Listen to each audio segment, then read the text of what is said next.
Welcome back to another Campfire Stories, presented by the Malden Public Library.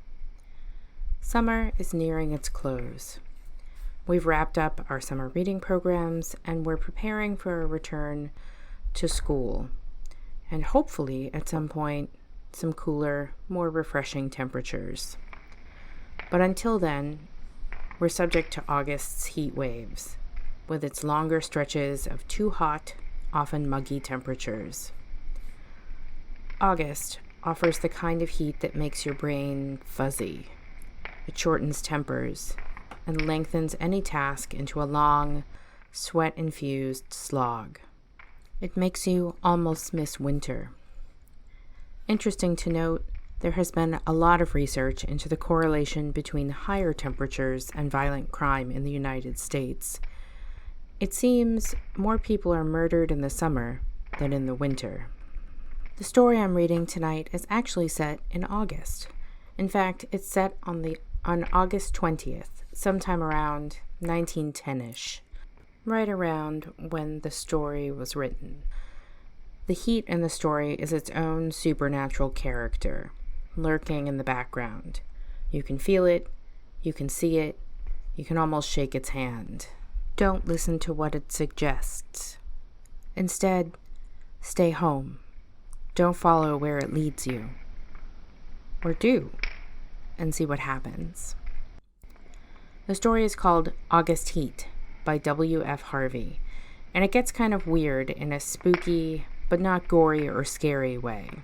This one has a Twilight Zone sort of vibe to give you the good sort of chills on a hot August evening. It might even make you want to sit closer to the campfire. Okay, with that, let's begin. August Heat by William Fryer Harvey. Fenistone Road, Clapham, August 20th, in the early part of the 20th century. I have had what I believe to be the most remarkable day in my life. And while the events are still fresh in my mind, I wish to put them down on paper as clearly as possible. Let me say at the outset that my name is James Clarence Withencroft. I am 40 years old, in perfect health, never having known a day's illness. By profession, I am an artist. Not a very successful one, but I earn enough money by my black and white work to satisfy my necessary wants. My only near relative, a sister, died 5 years ago, so that I am independent. I breakfasted this morning at 9, and after glancing through the morning paper, I lighted my pipe and proceeded to let my mind wander, in the hope that I might chance upon some subject for my pencil. The room, though door and windows were open, was oppressively hot, and I had just made up my mind that the coolest and most comfortable place in the neighborhood would be the deep end of the public swimming bath. Then the idea came. I began to draw. So intent was I on my work that I left my lunch untouched, only stopping work when the clock of St. Jude's struck 4.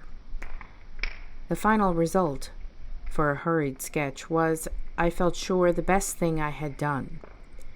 It showed a criminal in the dock immediately after the judge had pronounced sentence. The man was fat, enormously fat. The flesh hung in rolls about his chin. It creased his huge, stumpy neck. He was clean-shaven. Perhaps I should say a few days before he must have been clean-shaven, and almost bald. He stood in the dock, his short, clumsy fingers clasping the rail, looking straight in front of him. The feeling that his expression conveyed was not so much one of horror as of utter, absolute collapse. There seemed nothing in the man strong enough to sustain that mountain of flesh. I rolled up the sketch, and without quite knowing why, placed it in my pocket. Then, with the rare sense of happiness which the knowledge of a good thing well done gives, I left the house. I believe that I set out with the idea of calling upon Trenton, for I remember walking along Lytton Street and turning to the right along Gilchrist Road, at the bottom of the hill where the men were at work on the new tram lines. From there onwards, I have only the vaguest recollections of where I went. The one thing of which I was fully conscious was the awful heat that came up from the dusty asphalt pavement as an almost palpable wave. I longed for the thunder promised by the great banks of copper-colored clouds that hung low over the western sky. I must have walked 5 or 6 miles when a small boy roused me from my reverie by asking the time. It was 20 minutes to 7. When he left me, I began to take stock of my bearings. I found myself standing before a gate that led into a yard bordered by a strip of thirsty earth. There were flowers, purple stock, and scarlet geranium. Above the entrance was a board with the inscription, C.H.S. Atkinson, Monumental Mason, Worker in English and Italian Marbles. From the yard itself came a cheery whistle, the noise of hammer blows, and the cold sound of steel meeting stone. A sudden impulse made me enter. A man was sitting with his back toward me, busy at work on a slab of curiously veined marble. He turned around as he heard my footsteps and stopped short. It was the man I had been drawing, whose portrait lay in my pocket. He sat there, huge and elephantine, the sweat pouring from his scalp, which he wiped with a red silk handkerchief. But though the face was the same, the expression was absolutely different. He greeted me smiling, as if we were old friends, and shook my hand as I apologized for my intrusion. Everything is hot and glary outside, I said. This seems an oasis in the wilderness. I don't know about oasis, he replied, but it certainly is hot as hell. Take a seat, kind sir. He pointed to the end of the gravestone on which he was at work, and I sat down. That's a beautiful piece of stone you've got a hold of, I said. He shook his head. In a way, it is, he answered. The surface here is as fine as anything you could wish, but there's a big flaw at the back, though I don't expect you'd ever notice it. I could never really make a good job of a bit of marble like that. It would be all right in the summer like this. It wouldn't mind the blasted heat. But wait until the winter comes. There's nothing quite like the frost to find out the weak points in a stone. Then what's it for? I asked. The man burst out laughing. You'd hardly believe me if I was to tell you it's for an exhibition. But it's the truth. Artists have exhibitions. So do grocers and bushers. We have them too. All the latest little things and headstones, you know. He went on to talk of marbles, which sort of best withstood wind and rain, and which were easiest to work. Then of his garden and the new sort of carnation he had bought. At the end of every other minute, he would drop his tools, wipe the shining head, and curse the heat. I said little, for I felt uneasy. There was something unnatural, uncanny in meeting this man. I tried at first to persuade myself that I had seen him before, that his face, unknown to me, had found a place in some out-of-the-way corner of my memory. But I knew that I was practicing little more than a plausible piece of self-deception. Mr. Atkinson finished his work, spat on the ground, and got up with a sigh of relief. "Whew, there. What do you think of that?" he said, with an air of evident pride. The inscription, which I read for the first time, was this: Sacred to the memory of James Clarence Withencroft, born January 18th, 1860. He passed away very suddenly on August 20th, 1909. In the midst of life, we are in death. For some time, I sat in silence. Then a cold shudder ran down my spine. I asked him where he had seen the name. I didn't see it anywhere," replied Mr. Atkinson. "I wanted some name, and I put down the first that came into my head." "Why? Why do you want to know?"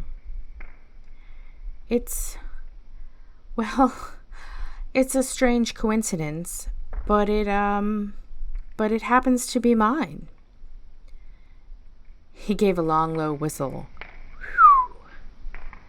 "And the dates?" "I can only answer for one of them, and that's correct."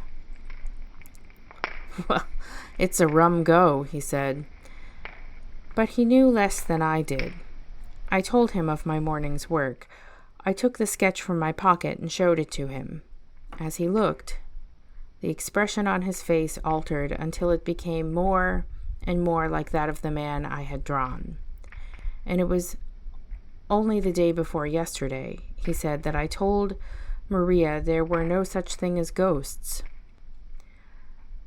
Neither of us had seen a ghost, but I knew what he meant. You probably heard my name," I said. "And you must have seen me somewhere and have forgotten it. Were you at Clacton-on-the-Sea last July?" I had never been to Clacton-on-the-Sea in my life. We were silent for some time. We were both looking at the same thing, the 2 dates on the gravestone, and one was right. "Come inside and have some supper," said Mr. Atkinson. His wife was a cheerful little woman with flaky red cheeks of the country bred. Her husband introduced me as a friend of his who was an artist. The result was unfortunate, for after sardines and watercress had been removed, she brought me out a Dory Bible, and I had to sit and express my admiration for nearly half an hour. I went outside and found Atkinson sitting on the gravestone smoking. We resumed the conversation at the point we had left off. You must... How do I start? "You must excuse me asking," I said, "but do you know of anything you've done for which you could be put on trial?" He shook his head. "I'm not a bankrupt. The business is prosperous enough. 3 years ago, I gave turkeys to some of the guardians at Christmas, but that's all I can think of. And they were small ones, too," he added as an afterthought. We got up, fetched a can from the porch, and began to water the flowers. "Twice a day, regular, in the hot weather," he said. "And then the heat sometimes gets the better of the delicate ones. And ferns, good Lord, they could never stand it." Where do you live?" I told him my address. It would take an hour's quick walk to get back home. "It's like this," he said. "We'll look at the matter straight. If you go back home tonight, you take your chance of accidents. A cart may run you over, and there's always banana skins and orange peel, to say nothing of falling ladders." He spoke of the improbable with an intense seriousness that could have been laughable 6 hours before. But I did not laugh. "The best thing we can do," he continued, "is for you to stay here till 12 o'clock. We'll go upstairs and smoke. It may be cooler inside." To my surprise, I agreed. We are sitting in a long, low room beneath the eaves. Atkinson has sent his wife to bed. He himself is busy sharpening some tools at a little oil stone, smoking one of my cigars the while. The air seems charged with thunder. I am writing this at a shaky table before the open window. The leg is cracked, and Atkinson, who seems a handy man with his tools, is going to mend it as soon as he has finished putting an edge on his chisel. It is after 11 now. I shall be gone in less than an hour, but the heat is stifling. It is enough to send a man mad. I'm not sure I would make the same choices here, but then again, I can say that thanks to some delightful air conditioning. I hope you liked the story tonight. It's our penultimate episode before we take a September break. Campfire Stories will come back in October with some spooky surprises, but maybe a month off is a good time to catch up on our back catalog. We have a lot of really good stories we've read in the last year, myself and Lily, and they're nice to revisit once in a while. So I'll make sure that I post some of our greatest hits to help tide you over. Thanks again for listening. Stay cool, stay hydrated, and stay well read.